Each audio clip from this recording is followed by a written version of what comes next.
Hello guys, कैसे हैं आप लोग। मैं हूं अमित तलडा, आपका फ्रेंड, फिलोसोफर एंड गाइड। स्वागत है आपका मेरे यूट्यूब चैनल पे। तो ये पार्ट में हम क्विकली पढ़ेंगे सब फील्ड्स ऑफ अकाउंटिंग। ठीक है, सब फील्ड्स ऑफ अकाउंटिंग हम पढ़ेंगे, एक एक फील्ड में क्या आता है, क्यों इतने सब फील्ड्स बने हैं, हर सब फील्ड का क्या काम है, ठीक है, और कैसे हर सब फील्ड नीड को सेटिस्फाई करती है। अकाउंटिंग की जो नीड है, रिपोर्टिंग की जो नीड है, वो कैसे सेटिस्फाई होती है, वो हम समझेंगे। ठीक है, चलिए स्टार्ट करते हैं। सबसे पहले होता है सर फाइनेंशियल अकाउंटिंग। ठीक है, सबसे बेसिक सब फील्ड जो होती है बाय डिफॉल्ट, अगर आप अकाउंटिंग कह रहे हो तो बाय डिफॉल्ट क्या होता है, फाइनेंशियल अकाउंटिंग। ठीक है, इतनी बेसिक सब फील्ड होती है फाइनेंशियल अकाउंटिंग, और जो आपकी पढ़ाई में आप पढ़ोगे फाउंडेशन में, एग्जीक्यूटिव में, इंटर में, सब फाइनेंशियल अकाउंटिंग होगा। ठीक है, तो फाइनेंशियल अकाउंटिंग का क्या मतलब है कि हम बेसिक पर्पस हमारा क्या होता है, ऐसे पर्पस इसमें सॉल्व किए जाते हैं जो ऑलमोस्ट हर टाइप के बिजनेस में जो नीड होती है, जैसे profit and loss account and balance sheet. ठीक है, कि आपको हिसाब किताब निकालना है, लेन देन कितना बाकी है, कहां से पैसा आना बाकी है, कहां पैसा देना बाकी है, कितना प्रॉफिट और लॉस फॉर द ईयर हुआ, ये जो रिजल्ट्स होता है, financial results and financial position, अगर आपको ये इतनी बेसिक इंफॉर्मेशन निकालनी है तो वो फाइनेंशियल अकाउंटिंग आपको निकाल के देगी। तो इसको कहते हैं फाइनेंशियल अकाउंटिंग, और ये ऑलमोस्ट हर टाइप के बिजनेस पे अप्लाई होती है और हर टाइप का बिजनेस ये अकाउंटिंग करता है। ठीक है, तो ये होता है फाइनेंशियल अकाउंटिंग। सेकंड आपका आता है कॉस्ट अकाउंटिंग। ठीक है, नाम में ही मीनिंग है कॉस्ट अकाउंटिंग।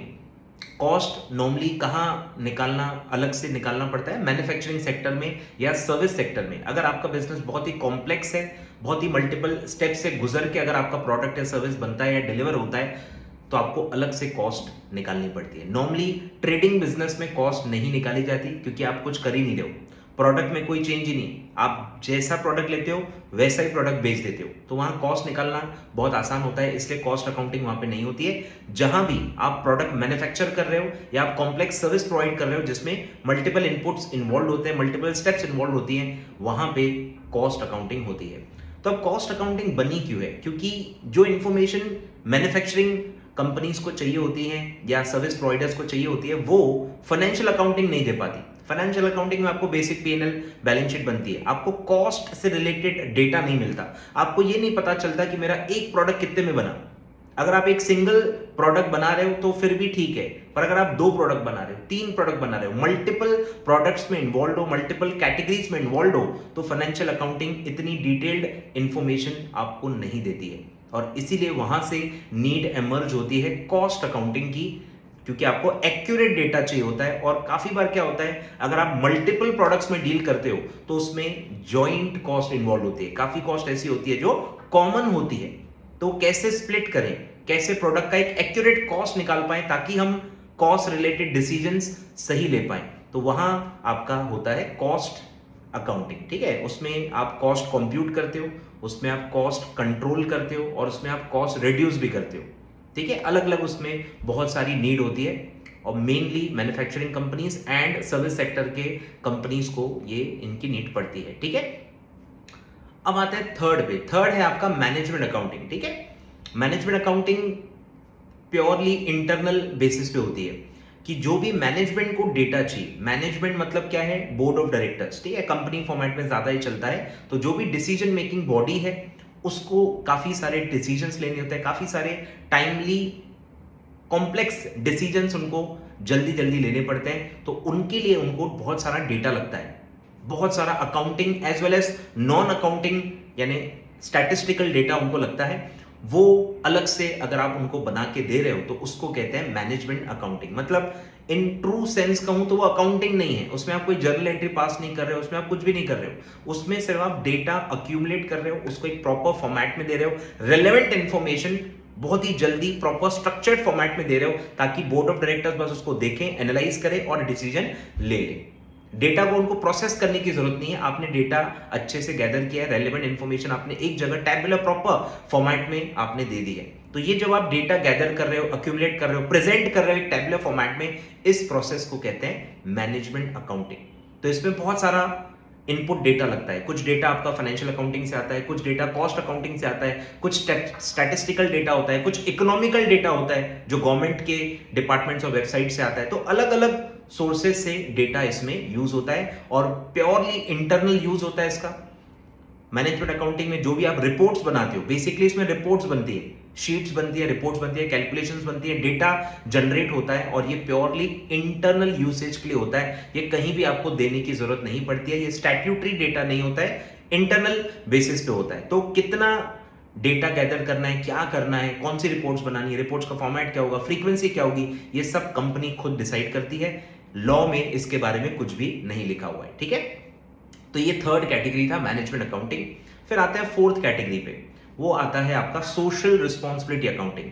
ये भी एज सच कोई सेपरेट फील्ड ऑफ अकाउंटिंग नहीं है, इसमें सिर्फ social cost and social benefits का ख्याल रखा जाता है कि नॉर्मल हमारी जो अकाउंटिंग है, फाइनेंशियल अकाउंटिंग, उसमें हम एनवायरमेंटल जो भी फैक्टर्स होते हैं उनको एड्रेस नहीं करते हैं। सोसाइटी को क्या बेनिफिट आप पहुंचा रहे हो, आपका प्रोजेक्ट, आपकी कंपनी सोसाइटी को क्या फायदा दे रही है, सोसाइटी को क्या कॉस्ट दे रही है, ये सब आप काउंट नहीं करते हो। ट्रांजैक्शन की जो डेफिनेशन आप पढ़ते हो, ट्रांजैक्शन एंड इवेंट्स जो आप पढ़ते हो, उसमें social cost and social benefits cover नहीं हो पाते हैं। और बहुत बड़ा पैरामीटर जो है सोसाइटी का, जो आपको ध्यान रखना होता है, सोसाइटी के एंगल से आपको प्रोजेक्ट को या कंपनी को जो इवेल्युएट करना होता है, वो फाइनेंशियल अकाउंटिंग में नहीं हो पाता। तो वो अलग से, अगर आप नॉर्मल फाइनेंशियल अकाउंटिंग में ही सिर्फ सोशल एंगल आप ऐड कर दो, social cost and social benefits को भी क्वांटिफाई करके अगर आप उसको अकाउंटिंग कर लो और फिर देखो कि आपका प्रोजेक्ट प्रॉफिटेबल है या नहीं है, वो होता है सोशल रिस्पॉन्सिबिलिटी अकाउंटिंग। तो मेनली हम उसमें क्या करते हैं, social cost and social benefits को इनकॉर्पोरेट करते हैं और फिर देखते हैं कि बिजनेस सोशली वायबल है या नहीं है, ठीक है। और फिर आता है फिफ्थ टाइप, आपका आता है ह्यूमन रिसोर्स अकाउंटिंग। तो ह्यूमन रिसोर्स अकाउंटिंग भी एक फ्लॉ की वजह से क्रिएट होता है। फाइनेंशियल अकाउंटिंग में फ्लॉ है कि आप जो मनी में मेजरेबल है वो ही रिकॉर्ड कर सकते हो। मनी मेजरमेंट कंसेप्ट आप पढ़ते ही हो। तो ह्यूमन रिसोर्स जो है, एम्प्लॉइज जो है, वो मनी में मेजरेबल नहीं होते। आप एम्प्लॉइज को खरीद बेच नहीं सकते हो, आए ख्याल में। तो वो मतलब वैल्यू नहीं किया जा सकता और इसीलिए उसको रिकॉर्ड भी नहीं किया जा सकता। और इतना बड़ा जो एसेट है, ह्यूमन रिसोर्स को एसेट माना जाता है। आपने भी सुना होगा, देखा होगा, कुछ लोग चलाते हैं पूरे कंपनी को, वो आए तो कंपनी आगे बढ़ती है, वो चले जाएं तो बिजनेस पूरा बंद भी हो जाता है। मतलब इंसानों की भी बहुत ज़्यादा वैल्यू होती है। बहुत सारे टेक्नोलॉजी बेस्ड बिजनेस में तो बहुत ज़्यादा होता है, या स्टार्टअप्स में भी ये सब बहुत ज़्यादा चलता है। तो ह्यूमन जो हैं, जिनके भरोसे बिजनेस चल रहा है, उनको हमको बिजनेस में एसेट दिखाना है, बैलेंस शीट में उनको एसेट दिखाना है। तो ये फाइनेंशियल अकाउंटिंग में पॉसिबल नहीं है because of the money measurement concept. तो यहां हम वो फ्लॉ को रेक्टिफाई करते हैं। हम ह्यूमन रिसोर्सेस को वैल्यू करते हैं, उनका अलग से फॉर्मूला और मेथड्स होती हैं, उसके बेस पे हम ह्यूमन रिसोर्स को वैल्यू करते हैं और उसको बैलेंस शीट में एसेट दिखाते हैं। आए ख्याल में? तो इससे फायदा होता है कि एक बिजनेस में कितना ह्यूमन रिसोर्स का एसेट है, कितना डिपेंडेंट है बिजनेस ह्यूमन एसेट्स पे, वो भी आपको दिख जाएगा, ठीक है। तो ये होता है ह्यूमन रिसोर्स अकाउंटिंग, ठीक है। बाकी सब सेम होता है, आप समझो बात को। सब में एक एक फ्लॉ को करेक्ट किया जा रहा है। ह्यूमन रिसोर्स में मनी मेजरमेंट कंसेप्ट का जो फ्लॉ है वो रेक्टिफाई हो रहा है। सोशल कॉस्ट बेनिफिट वाले में भी यही हो रहा है। तो बेसिकली सब फाइनेंशियल अकाउंटिंग के फ्लॉज हैं, कुछ नीड्स हैं, कुछ डेटा या रिपोर्ट्स की नीड है जो फाइनेंशियल अकाउंटिंग पूरा नहीं कर पा रही है। इस वजह से कॉस्ट अकाउंटिंग बनता है, इस वजह से मैनेजमेंट अकाउंटिंग बनता है, इस वजह से ह्यूमन रिसोर्स अकाउंटिंग बनता है, इस वजह से सोशल बेनिफिट या सोशल अकाउंटिंग का इसमें यूज होता है। आए ख्याल में? तो ये हैं आपके 5 टाइप्स ऑफ सब fields of accounting. I hope आपको एक वेग आइडिया आ गई होगी, डिफरेंस समझ में आ गया होगा, नीड समझ में आ गई होगी, और हर सब फील्ड क्या आपको देती है, उसका एंड आउटपुट क्या होता है, ये भी आपको ख्याल में आ गया होगा, ठीक है। वीडियो अच्छा लगा हो लाइक कर देना, चैनल सब्सक्राइब कर देना। बहुत सारे कॉन्सेप्ट बेस्ड वीडियोस मैं ऐसे ही लाते रहूंगा। डू लीव अ कमेंट कि आपको क्या टॉपिक टफ लगता है, कौन से टॉपिक आपको टफ लगते हैं, समझ में नहीं आते हैं, उसको मैं कोशिश करूंगा उस पर वीडियो बनाने का। शॉर्ट 10-15 मिनट्स के वीडियोस मैं बनाते रहूंगा। Complex topics, tough topics, confusing topics, उसमें कंसेप्ट बेस्ड वीडियोस बनाते रहूंगा। Do leave a comment, suggestions दीजिए ताकि मैं जो आपकी नीड है उसके हिसाब से टॉपिक्स चूज करूं और आपको मेरे चैनल के वीडियोस काम में आए। Thank you so much.